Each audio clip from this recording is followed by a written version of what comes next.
Oke, baik. Itu tadi kita bicara soal pencapaian. Selama bisa dikatakan Anda menjabat 9 tahun terakhir begitu ya. Hmm. Ini kan bukan waktu yang pendek. Pasti Anda tahu seluk-beluk, tantangan, peluang berkaitan dengan apa yang dikerjakan oleh Kementerian Perhubungan. Kalau saya tanya mengenai tantangan terbesar dari Kementerian Perhubungan dalam menjalankan tugasnya, apa sih, Pak? Ya, memang kalau tantangan terbesar itu adalah angkutan massal perkotaan, yaitu kemacetan, yaitu polusi. Jadi ini kita berkejar-kejaran dengan waktu, ya. Dalam teori transportasi, yang nama angkutan massal itu dikerjakan sebelum kota itu terjadi. Seharusnya, Harusnya idealnya. idealnya. Tapi kita kan Jakarta sudah padat seperti ini, harus membuat MRT, LRT. Jadi mahal karena apa? Harus underpass, harus elevated dan sebagainya. Namun demikian tidak ada kata terlambat. Kami menginisiasi itu secara intensif. MRT katakanlah hampir 2 bulan sekali saya ke Jepang untuk membahas bagaimana MRT Jakarta ini berkesinambungan, dibangun terus gitu ya. Dan tidak mudah ini karena investor juga punya ekspektasi yang lain ya. Katakanlah kita sedang bicara dengan World Bank untuk Bandung dan Medan, untuk mereka investasi di prasarana dan sarana dari BRT, bus dan sebagainya. Kita lagi bicara dengan Jerman, KPW, F, itu di kota Surabaya dan Semarang dan Makassar, tapi khusus di Surabaya itu kereta listrik. Jadi kita berupaya untuk mengejar ketertinggalan itu. Dan Bali kita sedang mengupayakan ada LRT tapi di bawah tanah. Kita sudah bicara dengan beberapa investor diantaranya Korea. Dan ini menjadi hal yang penting. Nah juga kita sedang diskusi ya dengan China berkaitan sampai Surabaya. Tapi di kota sendiri ini juga memang harus ada effort ya, yaitu EV, kendaraan listrik. Memang masih ada satu gap karena harganya mahal, belum terjangkau, tapi kita berusaha untuk dorong itu semuanya. Nah yang lain, ya laut punya problem, tapi problem itu relatif bisa kita atasi.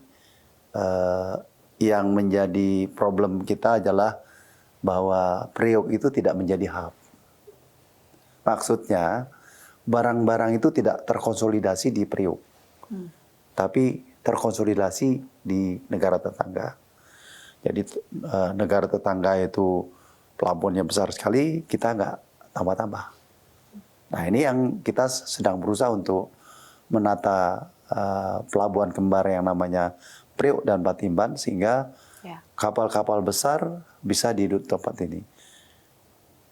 Ini mengakibatkan harga pengiriman barang yang langsung ke Indonesia dan lewat negara tetangga itu mereka lebih murah. Kenapa? Mereka menggunakan kapal yang besar. Kita kapalnya kecil, karena muatannya sedikit. Karena beberapa pelabuhan kita menjadikan negara tetangga sebagai hub. Nah ini dengan bersatunya Pelindo kita ingin lakukan. Udara memang tantangan yang luar biasa karena COVID. COVID itu membuat banyak airline kolaps. Ya. Air India udah swasta. Mana lagi? Inggris dan sebagainya itu jadi swasta. Artinya pemerintah sudah tidak bisa mengcover itu. Tapi yang lebih masalah lagi, industri pesawat itu bermasalah. Bahkan suku cadang itu banyak dibuat di Ukraina. Jadi kalau sekarang Mbak Danda tanya, berapa jumlah pesawat di Indonesia? jumlahnya 450. Dulu berapa? 650. Jadi kalau terjadi delay, Harga tiket pesawat harga tiket, terbang di saat segala hari macam raya. itu bagian dari itu, gitu. Bagian dari masalah itu. Multiplier effect dari Multiplier terbatasnya Jadi pesawat. kita punya pesawat, tapi onderdilnya tuh nggak bisa didapat. Nah, oleh karenanya kita mengedukasi, minta pada airline lebih agresif, lalu kita mengundang kesempatan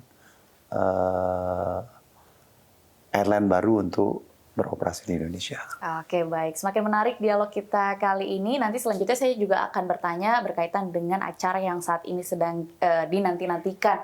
Mungkin baik oleh Pak Menhub, Pak Presiden, dan juga seluruh rakyat Indonesia, yaitu berkaitan dengan upacara kemerdekaan yang pertama kali akan digelar di IKN. Tapi jangan dijawab dulu ya Pak Menhub, karena kita harus jeda dulu sejenak. Tetaplah bersama kami dalam Dialog Ekonomi Update.